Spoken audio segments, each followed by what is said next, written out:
Friends, welcome to Pharmacology classes by MSR. Today we will discuss about Pharmacovigilance Program of India, which is indicated as PVPI, Pharmacovigilance Program of India. The pharmacovigilance has been developed in India. In the year of 1747, the first clinical trials was conducted by James Lind, providing the treatment for the scurvy by the lemon juice. In the year of 1937, more than 100 children were died because of the toxicity of sulfanilamide. Then in the year of 1950, aplastic anemia is reported because of the chloramphenicol toxicity. In the year of 1961, the well-known tragedy of thalidomide toxicity has been happened. In 1963, the World Health Congress recognized the rapid action to act on the adverse drug effects. In the year of 1968, the World Health Organization has started a project for the monitoring of the drugs. In the 1996, the global standards for the clinical trials has been initiated in the India. In 97, the India attached WHO Adverse Drug Reaction Monitoring Program. In 98, the pharmacovigilance is initiated in India. 2002, the 67th National Pharmacovigilance Center has been established in India. 2004 to 5, India launched a program of National Pharmacovigilance Program. In 2005, the accomplishment of structured clinical trials in India. In 2009 to 10, the pharmacovigilance program is finally started in India.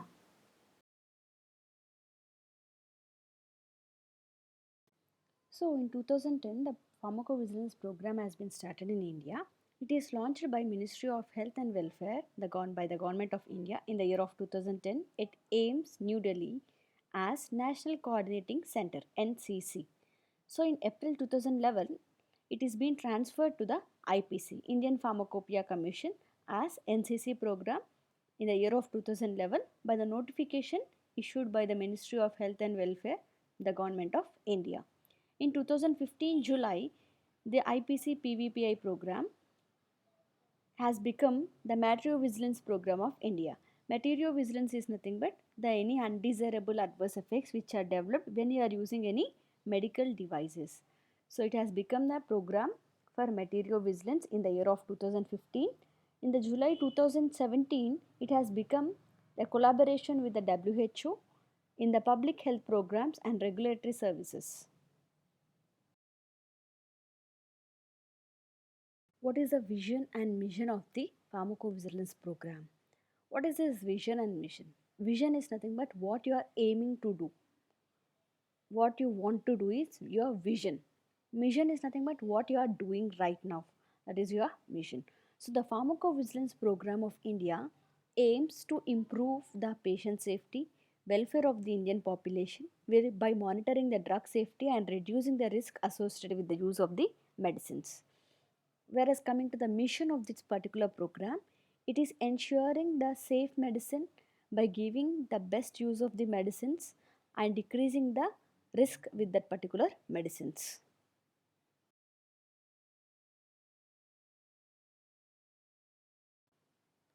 So, the adverse drug monitoring in India was started in 1986 with 12 regional centers. In 97, the India has become a part of WHO program for international drug monitoring, PIDM, program for international drug monitoring.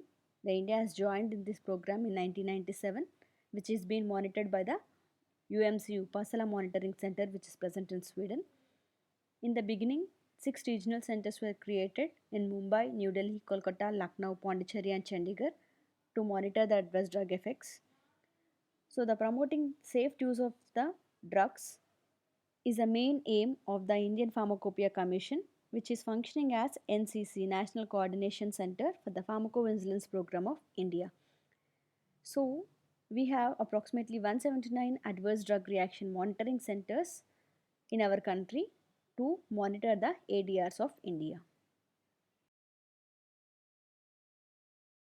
So here comes the diagrammatic representation of pharmacovigilance. The pharma industries will report any adverse reaction which is recorded to the National Coordination Center. This National Coordinating Center will be in contact with the healthcare professionals, WHO and national regulatory authorities which can interrelate with the other established regulatory authorities. So they exchange the information of any adverse drug reaction. In India, we have 179 ADR monitoring centers, AMCs, Adverse Drug Monitoring Centers. So, these 179 centers are being approved by the MCI, Medical Council of India, which may be a teaching hospitals, corporate hospitals. All this they will identify adverse effects. So, they are called as AMCs. So, these centers they are covered in four zonal offices of CEDESCO, nothing but Central Drug Standard Control Organization, for their administration as well as logistics. Remember the terms AMC, Adverse Drug Reaction Monitoring Centers, CEDESCO, Central Drug Standard Control Organization. So these AMCs are connected to the international networking of UMC, that is VisiBase, and these AMCs will report the adverse drug reactions to NCC through the VisiFlow software, which is owned by the UMC Upasala Monitoring Center. So the reporting of this has been improvised because the India have started its own program of pharmacovigilance. So it has become more proactive to submit this ADR report to the UMC. So as we have discussed, we have four regional centers in India in the four sites: east, west, north, and south. The eastern region we have IFJIMAR of Kolkata, which is an institute for the postgraduate medical education and research. In the same way, in the west we have Chem Hospital of Mumbai. In the north we have Pejmar, and in the south we have JSS Hospital of Mysore. Moving on to the aims of the pharmacovigilance program of India, it aims to improve the patient care, safety, which are related to the use of medicines and all the medical devices. It helps to improve the public health and safety in relation to the use of medicines. It contributes to identify the benefits, harms, and effective use of the medicines to encourage the safe and rational use of the medicine. It also helps to promote the understanding, educating the importance of the pharmacovigilance with effective communication with the public. The objectives of the pharmacovigilance program are to create the safety reporting of the patient, to identify the ADRs, to analyze them, to analyze what are the risks, what are the benefits of that particular medicine, to give the evidence if any adverse effect is being reported. What is the evidence for that? That it is developed only because of this drug, so that we can may play a major role to take a decision about that particular medicine for the regulatory authorities. And it also helps to communicate with the stakeholders. A medicine is there, the stakeholders include the physician, the patient, the government, everyone are the stakeholders. So to communicate the information about the safety of the medicine to the stakeholders, and to emergence of the pharmacovigilance program should be emerged as an excellence in our country. It helps to collaborate with the other countries for the sharing of the information about the medicines, to have proper training of the pharmacovigilance, and to share the information about the medicines across the globe. Coming to the short term goals of the pharmacovigilance program, to initiate and to implement this program, to enroll all the MCI approved medical colleges in this program, to encourage the physicians to report the ADRs, and for the collection of the case reports. Coming to the long term goals, which includes to expand this pharmacovigilance program into all the hospitals of government and private related, and to implement the e-reporting in the India, to develop the reporting culture among the physicians, to make ADR reporting mandatory for all the physicians. Performance and effectiveness of pharmacovigilance program.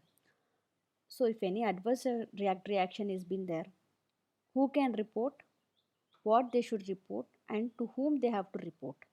So any healthcare professional, he is maybe a clinician, dentist, pharmacist, nurse, or any other related to the medical field, can report the ADR, or the pharma company can also report the ADRs in the form of ICSR, individual case report forms, to the NCC, National Coordinating Center. So what they have to report?